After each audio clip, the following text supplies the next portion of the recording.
Jean Greer here at Stylish Fireplaces with some advice on converting your existing fireplace to electric. First of all, yes, you can convert a wood burning or a gas fireplace to electric. Here are some of the reasons why you might want to do that. First of all, electric fireplaces are more efficient. There is no heat lost through a chimney or venting because they don't require venting. They are less costly to purchase, to install, and to operate and maintain than either gas or wood-burning fireplaces. They are easier to install than gas fireplaces or easier to build than a new wood-burning fireplace. And they are safer than either wood-burning or gas fireplaces because there is no combustion, so there's no risk of off-gassing, and there is no hot glass or hot surfaces on the front of the electric fireplace. Now, how would you go about converting your wood burning or gas fireplace to electric? First of all, you obviously need to make sure that you can get an electrical line to the site of the existing fireplace. If it's a gas fireplace, there may already be electrical there for the starter or the blower. However, the wattage that's required to run those things does not require a dedicated circuit.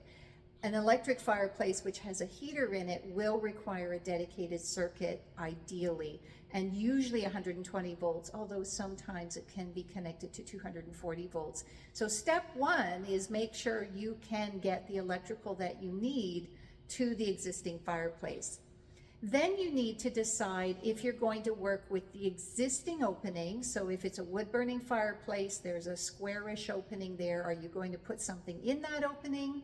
Are you going to tear down that wood-burning fireplace and build something new over it or in front of it? If it's a gas fireplace, you're going to pull out the old gas fireplace. Are you going to work within the existing hole? Again, you could rebuild and just do something completely new. Those decisions will help guide you in which sort of electric fireplace you need.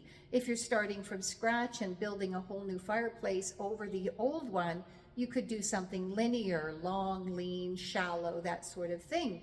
If you're going to work with the existing opening, you're going to need something more squarish, more traditional shaped, and possibly with a trim kit if you're not going to reface the existing fireplace. Those are obviously pretty important decisions before you go out and look for your new electric fireplace. The first question we're going to ask is, what size is the opening, or are you starting fresh? What size should this fireplace be? And you won't be able to answer that question if you haven't figured out whether to rebuild or reuse what's already there. And of course, you need to decide what you want it to look like as you make all of those decisions about the existing structure that you find yourself with. We've expanded on all of this information in our stylish blog at stylishfireplaces.ca.